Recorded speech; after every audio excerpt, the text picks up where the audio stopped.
Hoy es 14 de octubre de 2025 y es martes, así que a ver qué ha pasado en esta última semana en inteligencia artificial, empezando por negocios. Dentro de negocios, la sección esta de inversiones, compras, ventas, que intento hacer lo más pequeña posible porque realmente seguimos en pleno frenesí, pero bueno, creo que alguna que otra merece la pena comentar. Esta semana solo voy a comentar una y es que hoy tengo la voz regular. Reflection AI, que es una empresa, es que en estas dimensiones de dinero llamarlas startups se hace un poco raro, pero bueno, una empresa que ya estaba financiada por Nvidia, pues esta semana ha levantado 2.000 millones de dólares más, lo que la pone en una valoración total de 8.000 millones. Esto, como siempre, pues no es ni mucho ni poco según contra qué se compare y por eso siempre hay que buscar alguna referencia para comparar. En este caso yo creo que la mejor comparación es que hace, pues yo creo que como unos 6 meses, la última valoración que tenía esta compañía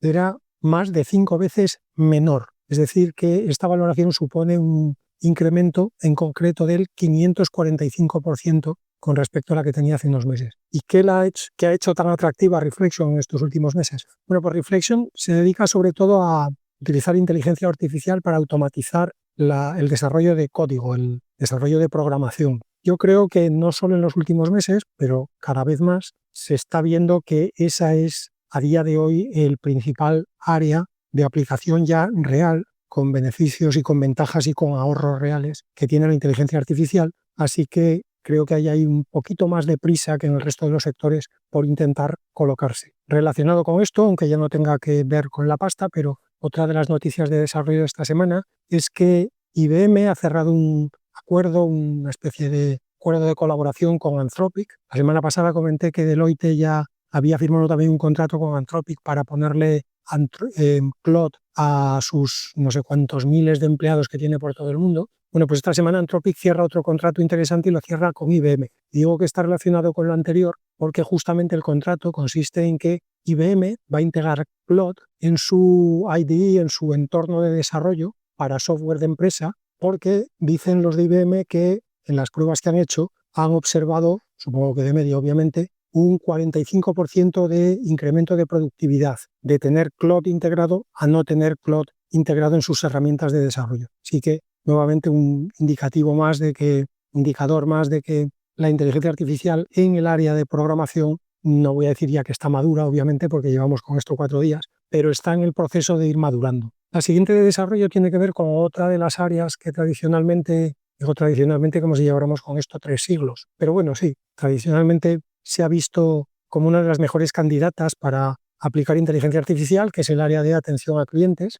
pues Zendesk, que es una empresa que se dedica a desarrollar software justamente para Customer Service, desarrollarlo y a venderlo en modelos de SaaS, de Software as a Service, pues ha presentado esta semana un agente de inteligencia artificial que obviamente va a ofrecer a sus clientes y con el que ya ha hecho pruebas con algunos, y dice Zendesk que en esas pruebas que han hecho, el agente ha demostrado que puede resolver el 80% de las situaciones, de los procesos de atención al cliente sin ninguna intervención humana. Ellos además complementan este agente autónomo con un producto al que llaman Copilot, no lo llaman como marca registrada, sino que dicen que es un producto que se comporta como un copilot, como un ayudante del humano para el 20% de los casos en los que el agente autónomo no puede solucionar el problema o la duda, en definitiva, el proceso de atención que requiere el cliente. Además, en esas pruebas no solo han visto que el 80% de las intervenciones las puede resolver el agente sin ayuda humana,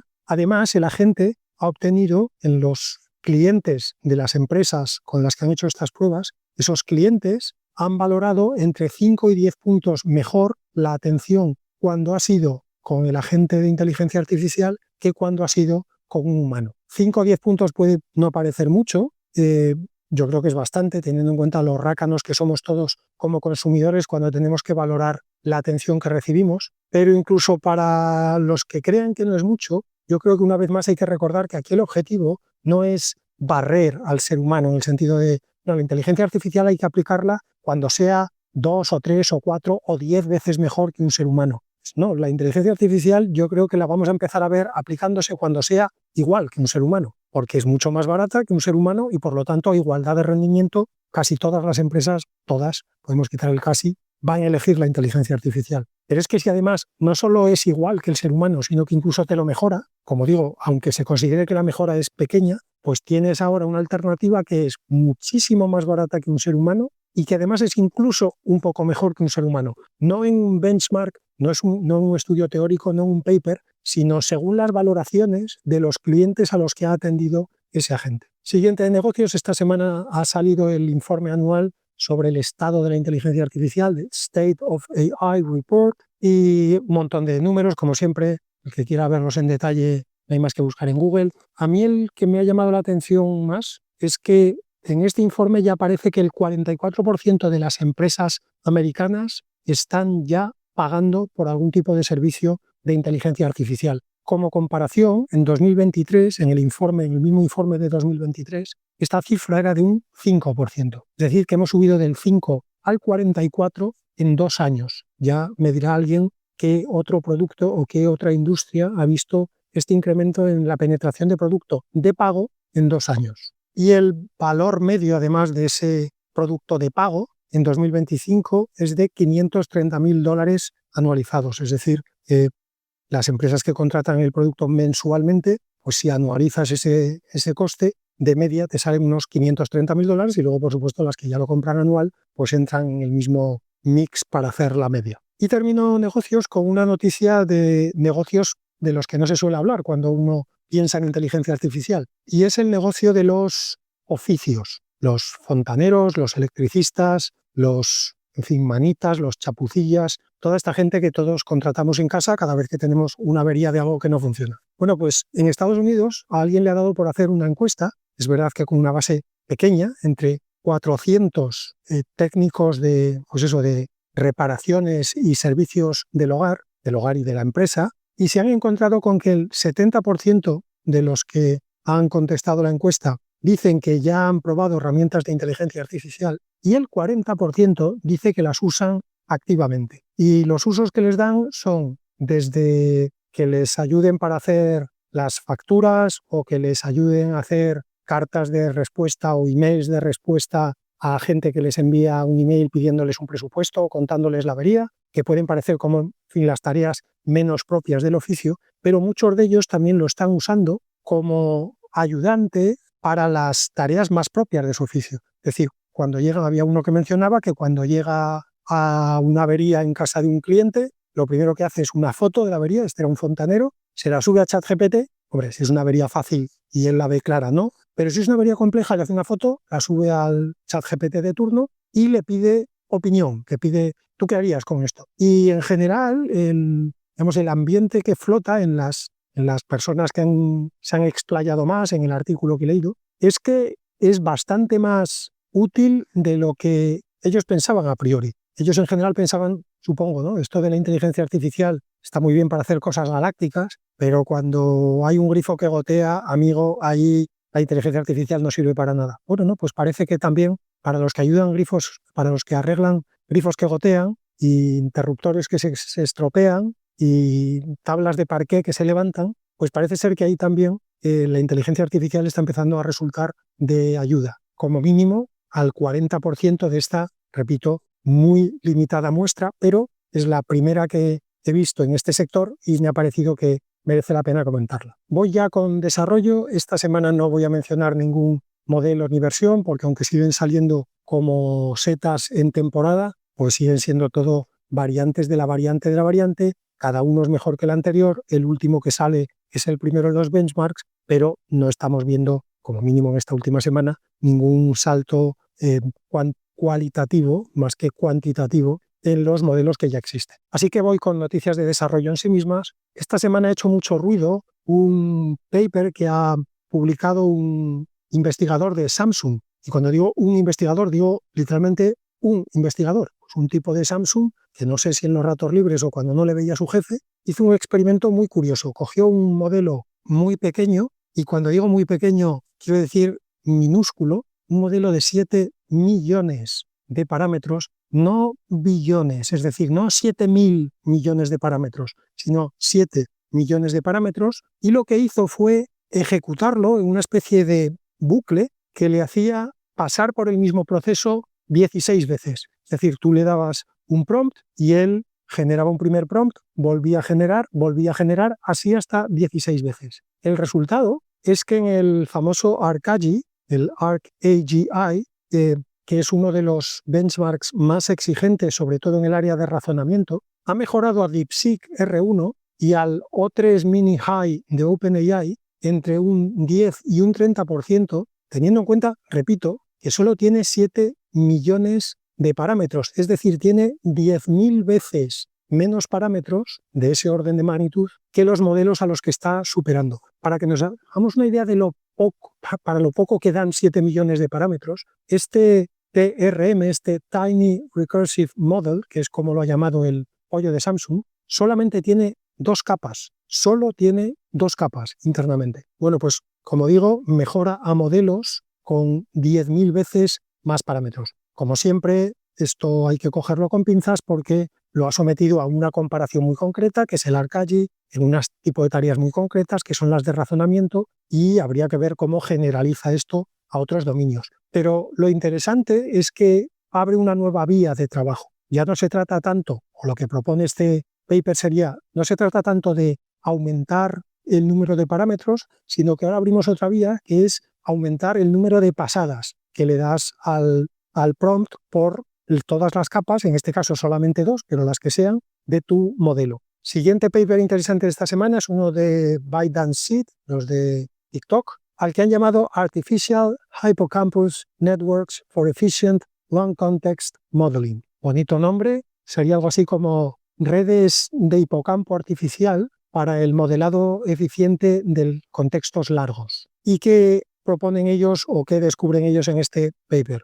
Bueno, partimos de la situación actual en la que los LLMs tienen que guardar en memoria todo el contexto y todas las relaciones entre el contexto, entre todos los tokens del contexto. El famoso caché de las matrices de keys y de values, el caché KV. Esto hace que la memoria que uno necesita para ejecutar un modelo de lenguaje se dispare a medida que los contextos crecen. Y por eso la mayoría de los modelos tienen un tamaño de contexto limitado porque llega un momento en el que físicamente no hay más memoria. Pues bien, lo que proponen los de ByteDance Seed en este paper es mantener una memoria de tamaño fijo. Es decir, que aunque el contexto siga creciendo y le sigamos añadiendo tokens al contexto, la memoria que utilice el LLM sea siempre del mismo tamaño. Y uno podría pensar, eso es muy fácil, lo comprimes. Sí, pero la gracia aquí está en comprimirlo sin pérdida. Es decir, que esa memoria de alguna manera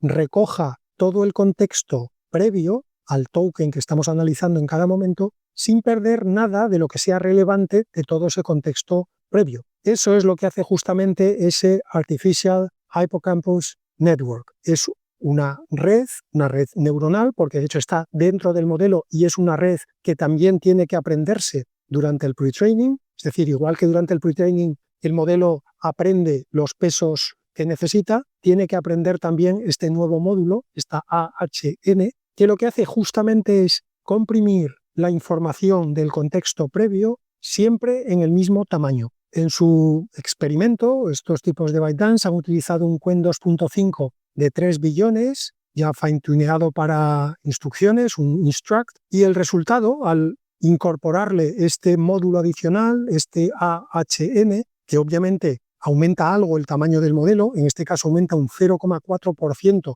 el número de parámetros total del modelo, porque la AHN tiene sus propios parámetros, pero los resultados, los beneficios que uno obtiene compensan más que de sobra ese aumento mínimo de parámetros. Por ejemplo, se reducen los flops un 40% y el caché de memoria un 74%. Y el rendimiento no es que no baje, es que incluso mejora algo. Por ejemplo, uno de los benchmarks mejora de 4,41 a 5,58.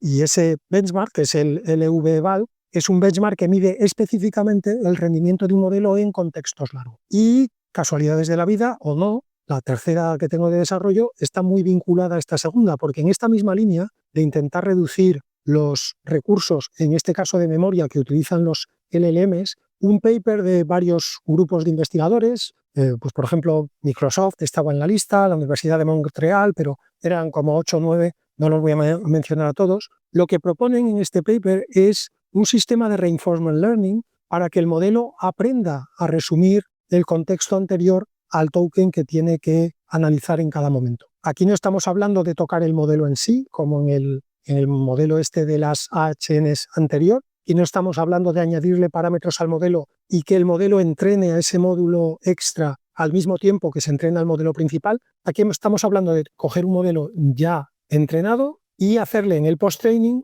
un sistema de reinforcement learning para obtener el mismo resultado que antes, y es que la memoria que se necesita para procesar un contexto sea constante independientemente del tamaño del contexto. ¿Cómo lo hace este sistema de los multilaboratorios que han participado en este paper? Pues lo que hace el sistema es divide el contexto en chunks, en trozos, y cada vez que termina un chunk, imaginaos que dividimos los contextos en chunks de, me lo estoy inventando, 1024 tokens, por coger un número redondo. Bueno, pues cuando pasas por el 1024, lo que haces es resumes de alguna manera esos 1024 tokens, el resumen se lo pegas al lote de 1024 que viene después de ti. Cuando se termine ese bloque de 1024, lo que hace el sistema es resume el conjunto del resumen anterior y los 1024 nuevos, y le pasa ese nuevo resumen de los 2048 al chunk siguiente. Y así sucesivamente, con lo cual siempre tenemos un tamaño de contexto fijo, que es 1024 más los tokens que le asignemos al resumen de los chunks anteriores. Lo que aprende el modelo, de hecho, en ese proceso de reinforcement learning es justamente a resumir los chunks anteriores, a crear, para los que estéis familiarizados con la tecnología, un estado de Markov. Un estado de Markov es un estado que contiene toda la información necesaria del pasado para predecir el siguiente estado del futuro. De hecho, este sistema que proponen en el paper, los investigadores les dan el nombre de The Markovian Thinker, el pensador markoviano, porque efectivamente lo que hace el sistema durante ese proceso de aprendizaje es aprender a crear un estado de Markov que se le pega, que se le añade como un apéndice a cada uno de los chunks del contexto original. Siguiente de desarrollo, cambiamos de tercio. Esta no solamente no tiene nada que ver con reducir recursos, que yo creo que en las últimas semanas ya se está viendo que es una de las grandes áreas de trabajo, no tiene nada que ver con reducir recursos en los LLMs, ni siquiera tiene que ver con LLMs. Esta noticia de desarrollo tiene que ver con los modelos para series temporales, los Time Series Models, o, como ya os podéis imaginar, TSMs. El paper que quiero comentar es un paper de Google en el que consiguen una cosa que nos puede parecer muy básica, porque en los LLMs ya hace tiempo que la estamos viendo, pero que para TSMs es un auténtico petardazo. Y es que han conseguido hacer in-context learning en modelos temporales. El in-context learning es, como supongo que a estas alturas ya sabemos todos, es una técnica muy simple que consiste en añadir al contexto original que va a trabajar un LLM información adicional que le puede resultar relevante o que le puede ayudar a resolver el prompt original. Muchas veces ese contexto adicional lo que incluye son ejemplos de casos parecidos para que el LLM pueda utilizar esos ejemplos para solucionar el caso que se le ha puesto. Esto que, como digo, en modelos de lenguaje lo llevamos viendo desde hace un tiempo y que, por otro lado, en cuanto a ejecución es trivial, es decir, lo único que hacemos es añadir más texto a una cadena de texto, que era el prompt original. Técnicamente no tiene ninguna dificultad, es literalmente copiar y pegar. Eso en los TSMs no es tan obvio, no es tan inmediato, porque en un modelo temporal lo que alimenta al sistema no son series de tokens que equivalen a palabras, sino que son un montón de datos, y si le añades datos de otras series temporales, tienes que hacerlo de tal manera que el modelo entienda o aprenda a entender de alguna manera que esos datos adicionales que le estás dando no son más datos de la serie que está analizando, sino que son datos de otras series, pero que los puede utilizar para la serie que está analizando. Esto, que ya resulta un poco trabalenguas incluso para contárnoslo entre humanos, pues imaginémonos lo que supone que un modelo de series temporales interprete por su cuenta que cuando tú le das más datos al contexto original, no es que le estés dando más datos de la serie original, sino que le estás dando datos de otras series, pero que son datos de otras series que tiene que utilizar. En fin, la inteligencia artificial es lista, pero tan lista como para ver eso por ciencia infusa, no. ¿Qué han probado y han observado que consigue buenos resultados los investigadores de Google? Pues lo que han hecho es añadir unos tokens extras a los tokens con los que trabajan los modelos de series temporales, que son unos tokens que literalmente separan trozos de contexto. De hecho, esos tokens los han llamado separadores. Y con esos separadores, el modelo, durante su training, tiene que aprender él a utilizar esos separadores para separar dos áreas. Por un lado, tiene que aprender a separar lo que son los casos de ejemplo que le estamos dando del caso actual que tiene que analizar. Y por otro lado, en los casos de ejemplo que le estamos dando, tiene que poner un separador entre los datos que son el equivalente al pasado que él está analizando y los datos que son futuro en el modelo que él está analizando. Por poner un ejemplo que quizá ayude a centrar un poco más estas cosas. Imaginemos que queremos utilizar un modelo de series temporales para predecir cómo va a evolucionar el tráfico de coches en un nuevo acceso que acabamos de abrir a una ciudad. Claro, por definición es un acceso nuevo, con lo cual no tenemos datos históricos, así que el modelo le vamos a poder, o a lo mejor hemos tenido el modelo o el acceso funcionando una semana y al cabo de la semana empezamos a querer hacer predicciones. Claro, una semana es un tiempo muy corto, lo más probable es que el modelo se equivoque mucho con tan pocos datos a la hora de predecir datos de tráfico futuros en ese nuevo acceso. Pero con esta técnica de Google, ellos lo que dicen es, lo que podemos hacer es darle al modelo, además de esos pocos datos históricos que tenemos del acceso que queremos controlar, le podemos dar un montón de datos históricos de todo el resto de accesos que tenemos a la ciudad. A una ciudad, afortunadamente para los que vivimos en ella, no se entra solo por un sitio. Cuando hay un nuevo acceso, tú tienes un montón de datos de todos los demás accesos, que no serán iguales porque dependerán, hay accesos que se colapsan más, otros menos, pero bueno, son accesos que te pueden dar una idea de cómo funciona el tráfico en general en un acceso a una ciudad. Bueno, pues lo que haríamos con esta técnica de Google es darle al modelo los datos históricos del nuevo acceso, que serían todavía pocos, y luego darle todos los datos históricos de todos los demás accesos a la ciudad. El modelo, en el training, lo que tiene que aprender es a utilizar esos separadores para separar, por un lado, los distintos bloques que le damos. Si le damos datos de 6 accesos, él tiene que aprender a separar los 6 accesos y luego tiene que aprender a separar pasado de futuro. Es decir, tiene que aprender a buscar similitudes, una especie de correlaciones dentro de todos los ejemplos para intentar identificar cuál es el punto en esos ejemplos que se parece más al punto que él tiene que analizar en el acceso nuevo. Y en esos puntos que él crea que son los que se parecen más, poner nuestros separadores para aprender cómo los datos de antes del separador afectaron a los datos de después del separador. Y con ese aprendizaje aplicar esos mismos pesos, esas mismas extrapolaciones al modelo con el que está trabajando. Entonces, aquí hay dos preguntas que los investigadores de Google tenían que responder.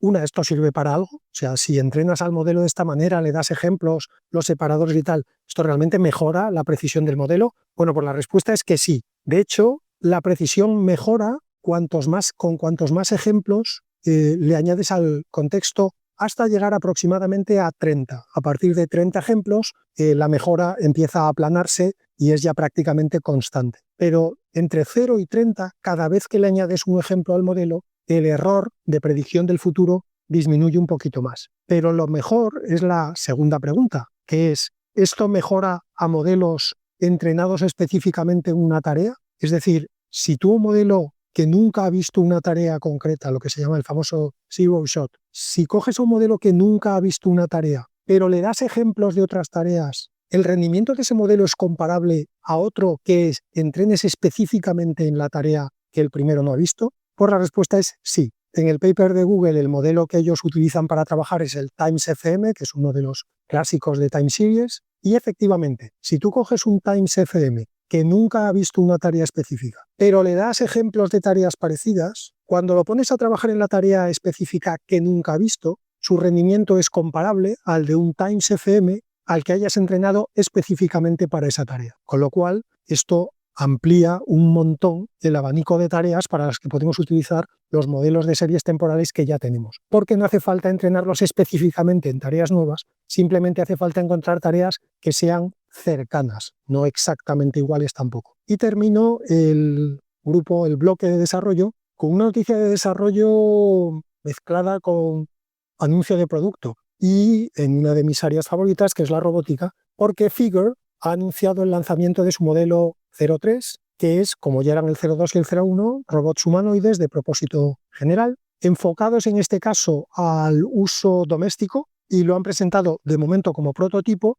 pero ellos han anunciado que este será el primer modelo que planean producir en masa para vender y que el ser humano convencional, los seres humanos convencionales, podamos usarlos en nuestros domicilios. En el vídeo de presentación lo han filmado al robot haciendo pues tareas domésticas, pues plegando ropa, recogiendo una habitación donde hay cosas por ahí tiradas y desordenadas, poniendo el lavavajillas, en fin, tareas varias del hogar. Este modelo sigue usando Helix, que es el VLA, el Vision Language Action Model de propietario de Figure, y en cuanto al aspecto físico, mide 5,6 en medida americana, que esto yo creo debe ser como 1,60 y pico, ¿no? Debe de andar por ahí, 1,60 y poco más bien, y pesa unos 60 kilos. La primera impresión que tuve cuando vi el vídeo es que esto no es un gran salto frente al, ni siquiera, ya no es frente al 02, por cierto, el 02 es este que creo que aún está funcionando en algunas fábricas de BMW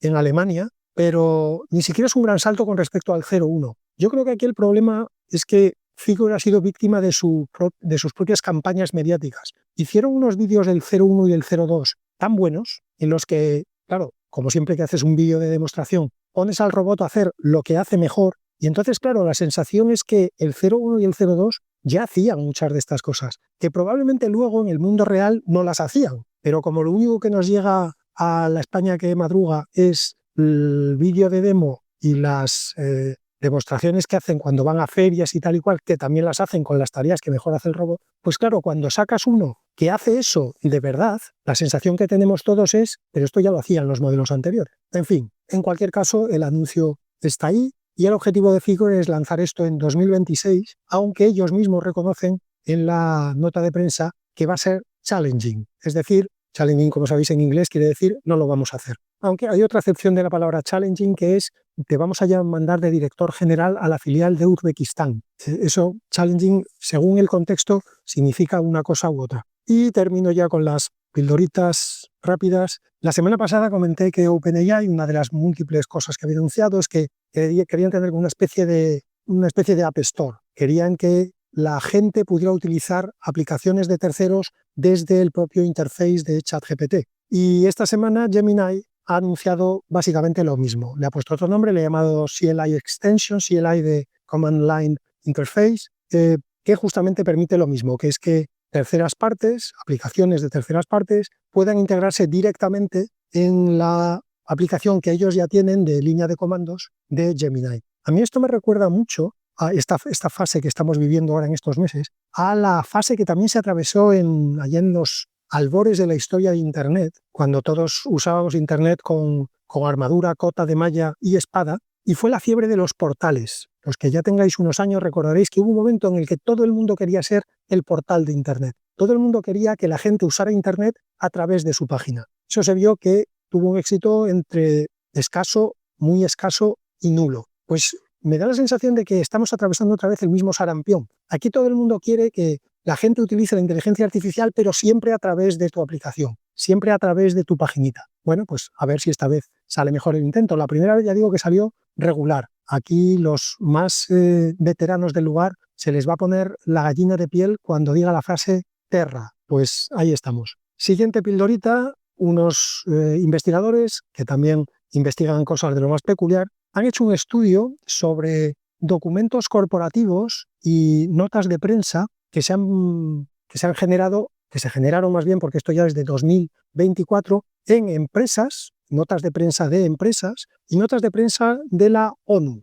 Bueno, pues han detectado que en el 24% de las notas de prensa corporativas y en el 14% de las notas de prensa de la ONU se había utilizado algún LLM como mínimo como ayudante en la redacción. Estamos hablando de 2024. Espero que estos tíos repitan el estudio cuando terminemos este año, porque me apuesto algo a que el número se ha multiplicado entre Yo diría que entre por 2 y por 3. Yo diría que a día de hoy, en todas las notas de prensa de las empresas, yo diría que andaremos fácilmente en que un 75% tienen alguna parte redactada con inteligencia artificial, y en la ONU yo creo que se ha multiplicado por 5, porque yo creo que en la ONU también estarán en el 70 y tantos por ciento. Siguiente pildorita, un dato dice mucho más que 1000 palabras a veces. Las últimas semanas / meses he dicho ya muchas veces que en open source China se ha convertido en el dueño indiscutible del planeta. Bueno, pues el dato es que el 40% de todos los nuevos fine-tunes que se hacen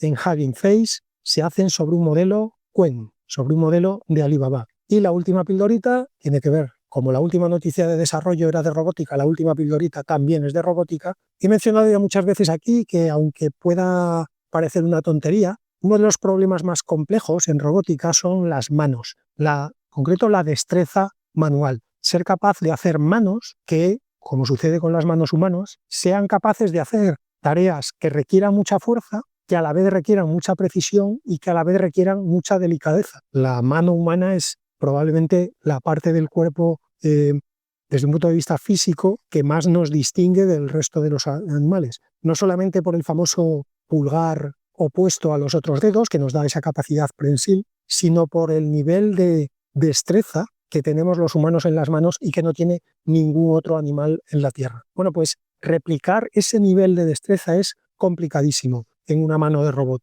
Bueno, pues os dejo en las notas un link a un vídeo cortito, creo que eran como 5 minutos, 5 8 minutos como mucho, de Boston Dynamics, donde justamente explica un poco cómo es la mano de su robot, por qué la mano es así. Obviamente estamos hablando de un vídeo de 5, 6, 8 minutos, no esperéis un gran nivel de detalle, pero da unas pinceladas muy interesantes sobre por qué han tomado algunas de las decisiones de diseño que han tomado, y explican también esa dificultad de conseguir una mano que sea capaz desde agarrar un peso de 20 kilos y que no se le caiga, y a la vez ser capaz de agarrar un huevo de gallina sin estrujarlo. Eso ha sido todo por hoy. Hasta el martes que viene.